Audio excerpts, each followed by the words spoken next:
Hey, how's it going, everybody? Thanks for joining me. Now look what we have here today. The 1 to 12 scale HGP 801 8x8 cargo truck from geekbuying.com. Now, I will try to make today's video as short and as full of information as possible. So hopefully by the end of the video, you know if you want to buy it or not.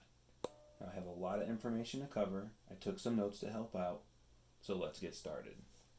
Now, right off the bat, it's just letting you know all-terrain shock absorbers, high-speed motor, 2.4 gigahertz. This did not come with stickers, a battery, a charger, or instructions. So work with me here. Now, this is a Hengguan product. This is the second Hengguan product I own. I did buy the HGP-407, which is, I believe, the Tamiya Bruiser clone, and I was extremely happy with that. That is one of the best RC cars for $200 that I own right now.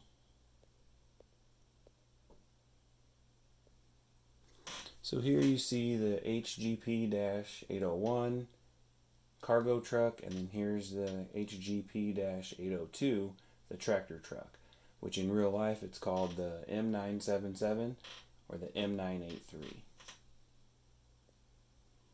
And I have been looking at this thing for close to a year now, and I've really been wanting it. I just couldn't justify the huge price tag I've been seeing. And then once I took one glance on the price drop, I just had to order it. Had to buy it right away. Took a while to come. Shipping was expensive. I mean, you guys, this thing is, I want to say it's close to 20 pounds, if not 20 pounds, at least. And of course, right out of the box, you get some zip ties, 4-way, wrench, some wheel nuts. And they do send you some really nice tools, some hexes. You get a 1.5. You get a 2.0. You get a 2.5. So that was really nice. I was happy to see that. And the steering on this is pretty unique. It has like cable winch steering. Hopefully it doesn't snap easily, because they have also included extra cables. So I guess it's just nice to have that. Maybe if you upgrade to a Savox servo, you're risking, with the weight being down on the front tires, snapping that cable. We have some extra plastic accessories. You can see it came with hooks and whatnot. Now, I do have some installed on here already. I did not want to do the tarp canopy over the top, so I just went ahead and installed the hooks that can take ropes. And of course, as you know, all the doors open by the push of this button down here. And same with all of these individual sections, middle, back, front, and then the center. They all open. It also came with some hardware. Looks like several mini 6mm, about 20 or so 5mm, 24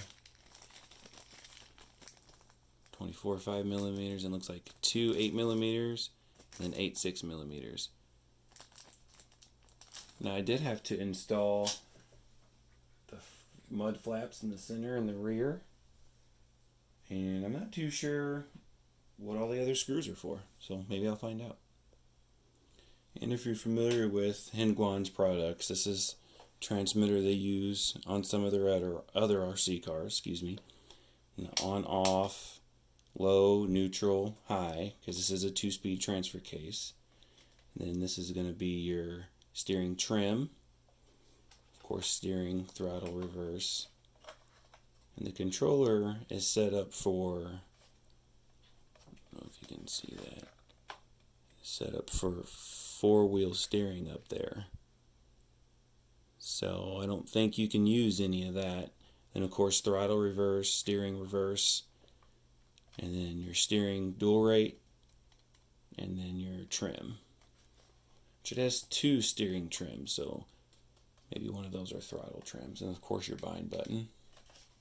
Your basic transmitter, it feels okay. I will definitely be replacing it with, of course, the Spectrum DX4S. Throw a 4 or 5 channel in there. I will talk about this vehicle's features for a second. Now it is set up for lights, has clear lenses all the way around it, and it is ready for the sound kit as well. Now some aren't happy with the sound kit, so I might do a little bit of research and order the right one. I can control the volume and the one I like. It does have high strength ABS plastic, all-terrain tires ×9, metal alloy parts, an integrated hole-through front and rear axle, so that's the way the axle's designed, kind of like a teeter-totter type deal. Of course, the 2-speed tranny, beadlock tires, full-scale interior, and all the cargo doors open, of course, as I showed you. Now, I'll be honest, the only thing that slightly upset me with this is that it has a 550 brush motor. Now, I thought for sure it had like a 740 or a 570, something you'd see in the Traxxas Summit, but no, it has a 550, so it definitely must be geared low enough to haul some serious weight, because this thing is extremely heavy. Now, it does have full metal drivetrain with CVDs, metal axles, metal gears, metal diff covers. It is an open diff, so despite what's going on the internet, I've seen both versions, the 801 and the 802, have open diffs with thick grease on the inside. Some diffs have grease and some diffs don't, so I think that's showing the capability on how open or how locked it is. So suspension is, like I said, the leaf springs on a seesaw focal point with shock absorbers on each end. The wheel size, they look really huge, but they're basically 1.9s. Here's a 1.9 Ripsaw, very familiar tire. Pretty much the same size. Same exact size. A little bit wider. And then here's a 2.2 from a bomber, axial bomber, and it's clearly much bigger. An individual section of these are metal, and then it also has a brushed gunmetal bed, aluminum bed. I'll zoom in on and try to show you guys as well. Now, I was a little disappointed when I looked at the hex and seen that it was 12 millimeters fine, but they don't lock on like with a grub screw, like a lot of the axial products. So that's probably another upgrade I'll do as well. Now, I am more than positive the electronics that it uses a 1/10 scale electronics out of the HGP-407. The I believe it's the Tamiya Bruiser clone. So I'm not going to say it's 3S rated. I will only run 2S because there is no fan on the speed controller. It's 2.4 gigahertz with the 4-channel receiver. And all the small detail like the gas tanks and the exhaust, parts of the exhaust are plastic. But when you come on to, like I was telling you, the links, parts of the leaf springs, the sides of the cargo area, and the brush bed, the axles, there's definitely a lot of metal and a lot of plastic. I mean, it has a full metal front bumper. So I'll show you a fast size comparison to a couple of RC cars. There it is next to a 1/10 scale axial Yeti. And there it is next to something like Traxxas E-Revo 2.0. Pretty big RC car. Or one of my favorite RC cars, the HPI Savage Flux 8th scale, which she's been down for a little bit, but she'll be in future videos. One of my favorite RC cars, crazy power. So it kind of gives you an idea how big it is. For a 12th scale, it's huge. Show you guys a quick running video. So for how heavy the front end is, the steering's very well. The stock servos.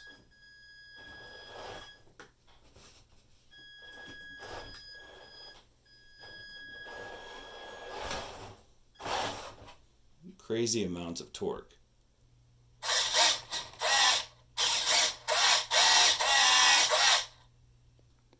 Well, not much else to talk about.